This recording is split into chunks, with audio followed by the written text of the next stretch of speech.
Hi guys, Mark and Alex here in the paddock after Saturday at the Italian Grand Prix. Alex, we know Saturday's all about qualifying, so where should we start? Well, I think we'll start at the very front of the grids. Another McLaren 1-2. A really important result, I think, for them, most specifically, but also for Formula 1 and the World Championship. Because, you know, statement result winning in Zandvoort, but a very different track here in Monza, and also a track that Red Bull historically has gone really well at. So, yeah, I think McLaren should be feeling pretty ecstatic, but equally, there's just such huge question marks over the race result tomorrow because of the tarmac, or the asphalt rather, and all the changes here that Lando Norris saying in the press conference, Max will still be behind us very quickly, qualifying down in 7th. But yeah, I don't know, what did you make of particularly of Norris? Because Andrea Stella, McLaren team principal, saying this result, more than things like upgrades, down to drivers just nailing things when it mattered. The one thing that I think summed it up for me was that he was about to get out of that car. He was gutted because he thought he'd put quite a bad lap in, and I don't think that was performative. The way he was speaking it felt like he thought I had a shot at pole here and I've lost it, which speaks volumes of where he's at. He's beating that field and still thinks he can get more out of the car, thinks he should get more out of the car.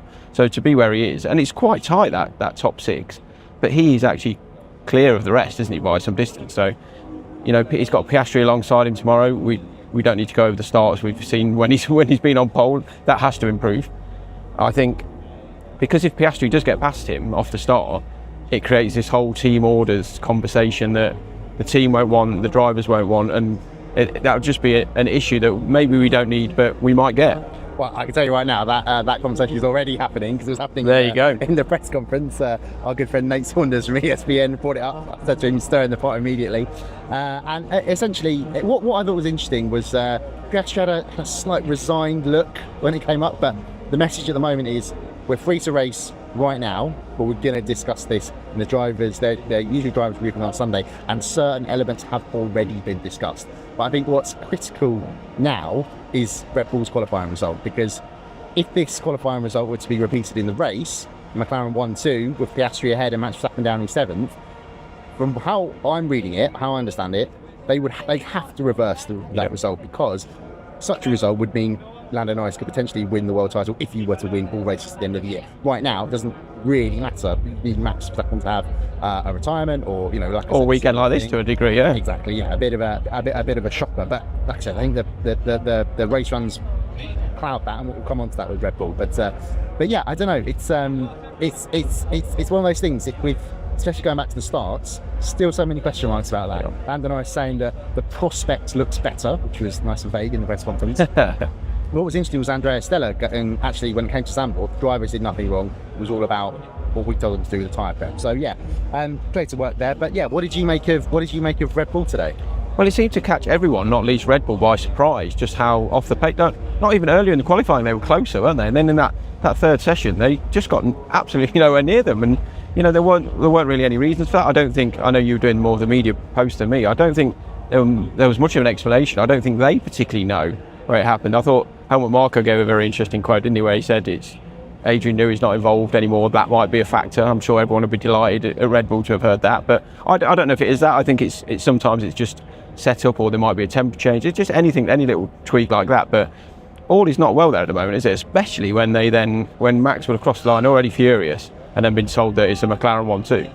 Yeah, it's interesting considering that things are sort of quieting down on the Red Bull management war front. That Newey exit making things more difficult for Red Bull, coming up a fair bit in things that we're hearing, and I would say that's coming very much from a certain camp, the Verstappen camp within Red Bull. And you can kind of get it. You know, they have this super team in effect, and I'm going to mix my metaphors. The bands split up, and things are going differently. So yeah, it's interesting. But again, I'm still, as much as I think for Formula 1 and for a good championship, kind of need McLaren to win 1-2 tomorrow, and for Red Bull to struggle. But I'm not convinced that's the case because of what we saw in FP2. Big graining on the tyres. There was some suggestion actually from Helmut Marko that as more rubber goes down and the track evolves, that will be less of an issue. But Pirelli saying actually it's still there. We don't really know. There's just a lot of uncertainty going on in terms of strategy. Pirelli are convinced it's still a one-stopper. The teams are telling them it's going to be a two-stopper, but I think Pirelli are a bit of like, down. But yeah, so effectively, Red Bull historically very good on things like that. Strong on Friday, seemed to have a slight edge on everyone when it came to the graining and the average lap times on the medium tyres. So big hope still for Max Verstappen. But another little curiosity and one worth paying attention to is something that, again, Andrea Stella said in his briefing just a few minutes ago. He thinks that Red Bull have made, in his words, compromises when it comes to their rear and rear wing downforce levels package. Effectively, the car isn't in like ideal configuration for one lap in qualifying, and maybe, I think Max Verstappen's alluded to this as well, that will help them when it comes to in-race tyre wear, which is ultimately going to be critical. It is that other thing though, isn't it? Yes, they might be better tomorrow, but he's got quite a few fast cars ahead of him to get past if he's going to get on the podium, if he's going to battle for the win. We know he's mega, we know he's quick, but so the Ferraris, so the Mercs, none of those ahead of him, they're all there on merit, if you like, aren't they? There's not a surprise name ahead of him. So he has got it all to do tomorrow, and it would be a mega drive if he then went on and beat Lando tomorrow, wouldn't it? Completely, and of course he's exposed massively at turn one. We know things can happen here, have gone wrong in the past. But what I think is interesting, and I know various people, including some of our colleagues, very bored by tyre chat, but actually what we saw in FP2 and what seems to be carrying on means this is going to be such a tyre management affair that if anyone pushes that a little bit too hard or risks at the wrong time, then they'll suddenly tumble down on pace. So therefore, we could actually, in a sort of reverse logic kind of way, see quite an entertaining race, because previously here, the DRS trains and things being so powerful on the straights, it's been very hard for overtaking unless there's been a clear pace discrepancy. And you could get that with the graining on the tyres. I'm going to go tyre chat. I'm going to debut my tyre chat. I might be completely wrong. Didn't Toto Wolff say the reason McLaren are so much better is because they are better? They're just basically lighter on the tyres. So he seems to think that is the only reason they're not the only reason, but the reason they seem to be able to do what they did today was mainly because they're tired. Massively. I think Andrea Stella spoke about that, and also we'll come and talked about here about Lewis Hamilton saying he was furious, thinking that his car was good enough for pole. He ends up P6, but how you treated the tyres, how you set the car up through qualifying, and also how you judged what's quite a significant track evolution factor, that all became critical. And McLaren just seemed to nail that. They just sort of, as they put on the different sets of tyres, they just seemed to gain knowledge, gain understanding, and gain time. Everybody else seems to be a bit more hit and miss. Like Max Verstappen, amazing on used tyres in Q2, but suddenly saying he had no grip in Q3. So does look like McLaren fundamentally nailed that on the tyres. But what did you make of Lewis's reaction to not being where he expected to be? We know Lewis is always honest, isn't he? But I don't know if pole was within his grip. I know they're much closer again, Merck. I actually think you look at that grid there, it doesn't look like it. They seem to be the closest to McLaren during qualifying, didn't they? And Lewis went fastest yesterday.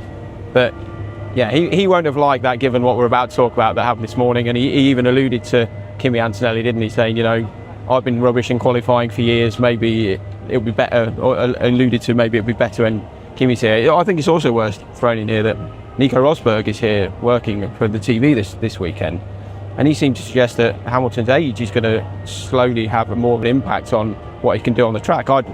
It's easy to stand here and say that, and maybe he's right, maybe he's not, but Lewis seemed to allude to the fact that he doesn't think he's hit his top form in qualifying for, he even said years, I think, didn't he? He's not talking weeks or months. He's saying, I've not been able to do it, but maybe this new kid the new kid on the block who might have stuffed it in the wall yesterday, but might be the one. Well, essentially, Nico Rosberg never misses an opportunity to stir the pot, particularly when it comes to Lewis Hamilton. But actually, it's funny, I think there is something of a rather serious point in there. Lewis Hamilton has over 100 pole positions, and yet that has never been his ultimate strength. It's not like Charles Leclerc, F1's fastest qualifier, hard to see it these days with Ferrari not being so close to the front. But nevertheless, Lewis Hamilton's great strength was always his racecraft and the way to judge races and these things with the tyres, and that equally is why he's got so many victories and things like that. So he's definitely right. I think Antonelli, we saw that yesterday, his speed was searing. That's what Mercedes have always said that he had. No one was able to see it publicly until yesterday. Obviously went way over the limit, but it's all about now working back there for Mercedes and for Antonelli. But also interesting comments I thought from George Russell in the press conference, and I interpreted them as digs. He may not have meant them this way, but effectively just saying that Antonelli's shunt massively put him on the back foot. I think he meant that. I agree. I think he said that. He was saying, come on, man. What are you doing with my car? Not giving it to you in Mexico. But the other interesting thing is actually that Mercedes are now right on the limit in terms of spare parts. They're okay at the moment, so the spare parts are for their upgrades, the flaws that we've been talking about and the things that have come recently. But they're okay for now. But George said if he or Lewis were to have another accident, that's it. They've got none. They're relying on them not being made from the factory. So a big day for Antonelli, but it's certainly not been the smooth weekend that he and Mercedes would have wanted, and he had another shunt in F2. Yeah, it's not been great for them at all, is it? I almost think, did they wait to come here because it's Italy, it's Monza, to announce it? We all knew it was going to happen, obviously. Lewis and Ferrari would have been a big story, but they go, actually, we're going to announce there. Then he stacked it in the wall. Then the F2 accident wasn't his fault, but it's getting caught up in that and then finishing 18th. It's not what you want to see from a man who you're saying, we're going to replace our 7-time world champion with you. But he's a young kid, isn't he? And things are going to get better, really. 100%. And yeah, I mean, let's see what happens in the Italian Grand Prix tomorrow.